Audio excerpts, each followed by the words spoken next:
the best of times became the worst of times as economic boom turned to bust. By the beginning of 2009, the British economy was contracting at its fastest pace since the Second World War. Spending slumped, companies were going bust, the credit crunch was upon us. It was the worst possible time to start a business, and yet people did. To win startup stars, though, takes something special.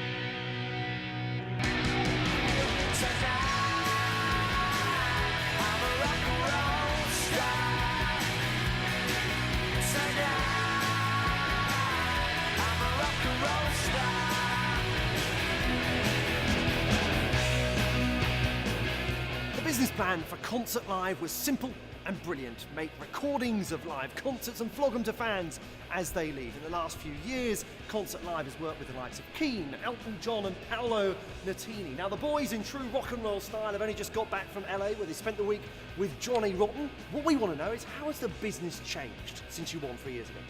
We're really well grounded in there, and everybody knows who we are. And we haven't cracked every nut yet, but we will do.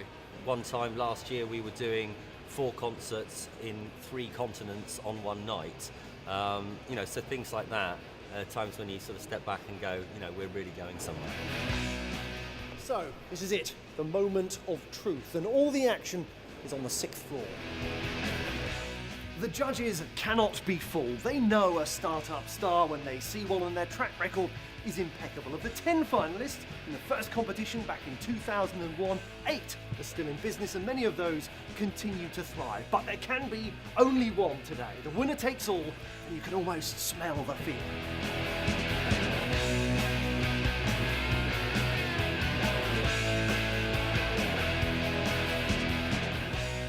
What we've seen is some great opportunities for small businesses over the last couple of years, but particularly those small businesses who have had the confidence to challenge the large corporates in their own backyard. Some of the real winners have seen there's a niche in there and actually gone in and been very strong themselves and won some great markets.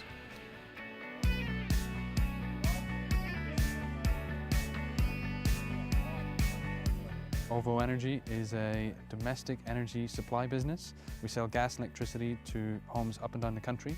As an energy customer, I was always very frustrated by poor customer services, confusing bills, and expensive prices. And so we spend quite a lot of time and effort on our website and our communication with customers, explaining how it all works, how the electricity gets to them and where it comes from. We've grown from a team of 5 people when we launched on the 1st of September just last year. Now there's about 55 of us. We had no customers on the 31st of August 2009, and now we've got about 33,000. We're turning over about £38 million a year at the minute. So it's been a very, very successful first year with a lot of challenges, although we've built up a great team and we're going from strength to strength.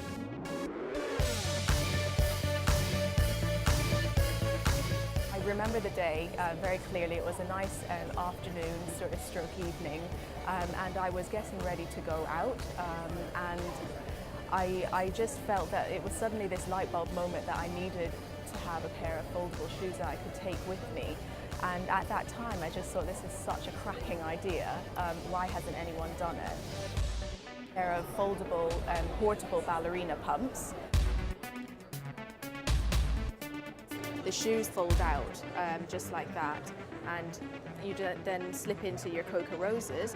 But then what's so cool as well is you then have a separate carrier bag in the back pocket that you can then put your high heels into that, so then you can go off and, in your comfortable Coca Roses, but also carry your high heels nicely and elegantly. We started in an East End London market, and we've grown into an award-winning brand, retailed via our e-commerce website, and also stocked nationally and internationally in leading fashionable boutiques and department stores. It's doubled in turnover year on year that we've done. My ultimate aim is for Coca Rose to become an iconic British lifestyle brand. Stewley is a general and industrial cleaning business. We clean everything and anything. We thought of Jamford and different names, and Lee's wife Nikki said, well, why don't you call it Stewley? And It could have been least stew, but I think everyone would have been ringing up asking for noodles and fried rice. Definitely.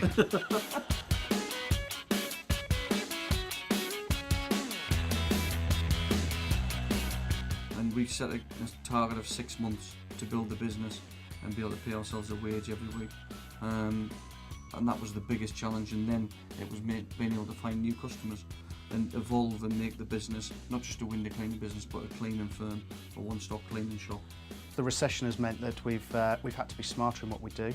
We've had to learn from our mistakes a lot quicker and potentially make fewer mistakes. We've had to branch out to do a lot more and not just rely on one part of the business. The biggest ambition now is to maintain what we've got, to make sure that that provides an excellent service with what we're doing. But the biggest thing for us is online service. We'd like to start distributing and delivering janitorial supplies online. We've gone from a £13,000 turnover to potentially £500,000 this year.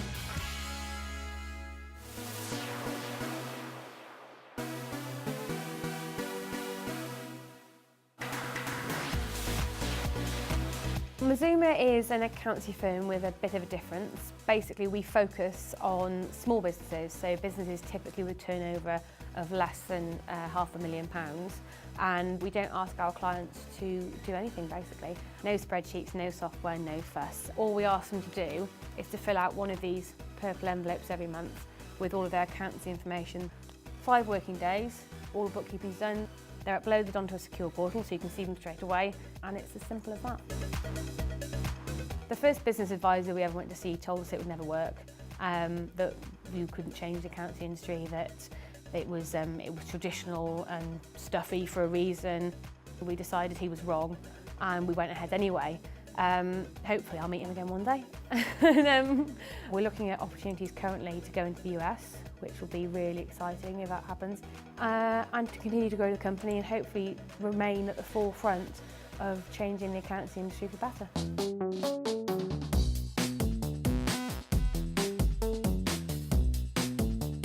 We're a specialist company in supply of commercial catering and refrigeration equipment to the food sector, to the mid-market. We actually thought there's a lack of service within this particular sector. I'm coming from a service background myself. It was a natural element for me to focus on that particular market. We're actually responsible for the disposal of these items, so as much as anything, we're taking out the emphasis on the recycling elements of the process. So from manufacture right through to recycling, we're responsible for that entire process. This year in particular, I think in 2010 we've finished off in just over 3 million. Considering we started at 0 in 2007, we have grown quite considerably. We're expecting 2011 figures to be just short of 4.5 million. Our ambition is to be a leader in the food service industry, predominantly based on the focus of service, and that's a key point. It's called food service industry for a reason, because you supply a service to a customer, not just deliver a product.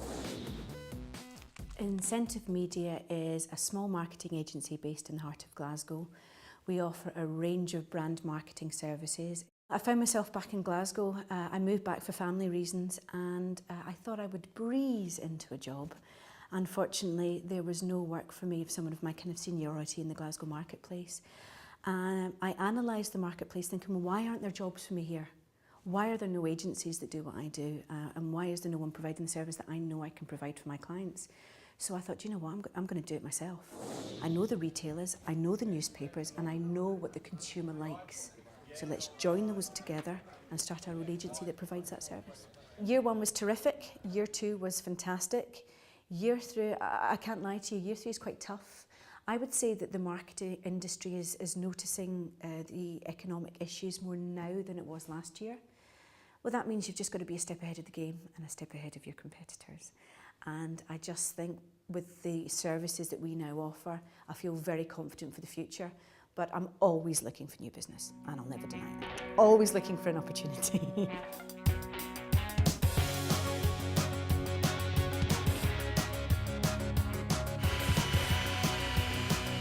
Dodo started with me having an interest in car waxes. I did a little bit of research into recipes for things like furniture wax and snowboard wax, and I ended up producing this, which is my first wax. This isn't just something that was rustled up overnight. It took about I'd say 3 months, 4 months. So I went and embarked on this quest to create very nice, very good car wax, and Dodo Juice was born. We're a young company, we're an irreverent company, we don't take ourselves too seriously. The customers aren't really customers, they're more fans. We sometimes call them dodo heads. They're collecting them like maybe cigarette cards in the 1930s. We've created a big brand very quickly in the marketplace. I'd like to think that Dodo Juice is seen as a challenger brand by our large competitors that are already in the mass market. So that is something, not aside from our production, I'm very, very pleased with our growth and our branding.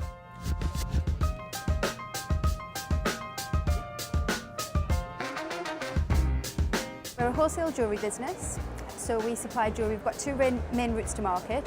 The first is called shopping at work.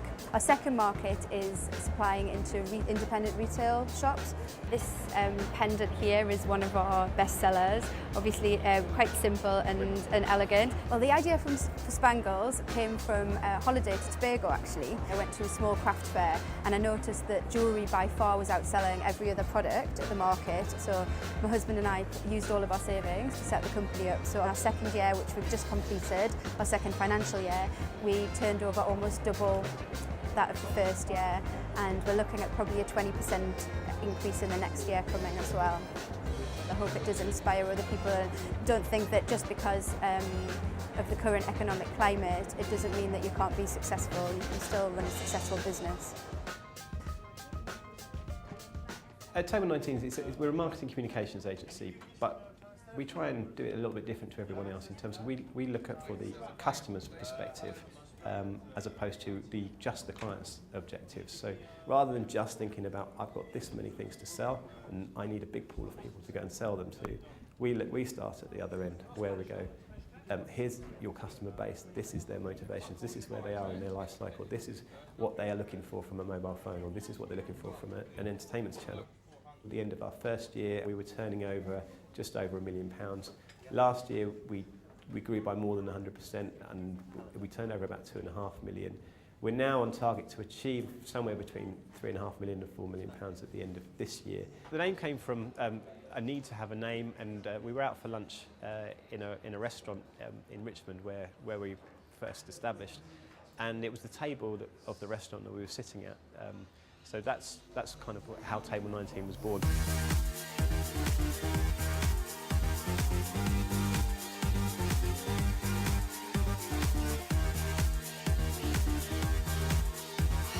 This is Bear. He may look a little bit scary, but he's not that bad. He's chief in charge of all of our nibbles. I came up with the idea because I was a personal trainer and a dietitian before I did Bear, and all my clients were always saying to me, come on Hayley, give me a healthy treat. If you're going to take my chocolate bar away from me, what can I have instead? And there really wasn't anything that they could have, so I said, I'm going to create something. Some people ask me, how did you actually do it? What was that magic moment? There wasn't. We just made a series of choices which were gambles. We sold our house and moved in with my parents. That gave us some of the money that we needed to get started. There's only 6 of us at the moment, so a really small company, but we're currently recruiting. We're managing within the recession because we're providing something that people really need, and we're doing that at an affordable price. We've grown very quickly.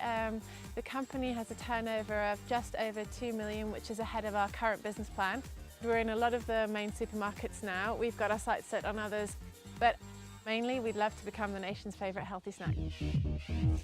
I think first and foremost, winning this award would be a terrific endorsement of all the hard work that the team has put in. To win such a prestigious award would be phenomenal. Winning the HSBC Startup Stars Award would be an immense accolade. It would give a well-deserved thank you to the team and all the hard work that they've put in. It means a considerable amount for us to win this award, not just for ourselves, but not for the management, but for more the employees within the business. Winning this award would mean the absolute world to us at Spangles. To win the HSBC Startup Stars would be huge recognition for Stu Lee. It would just be fantastic, not only from a sense of achievement for myself and Sophie, but for our staff as well. To win the HSBC Startup Stars Award would be a massive recognition to everyone within the business. We've got so much that we want to achieve on the way to becoming the nation's favourite healthy snack, that would help us just get out there and get our message out to so many more people.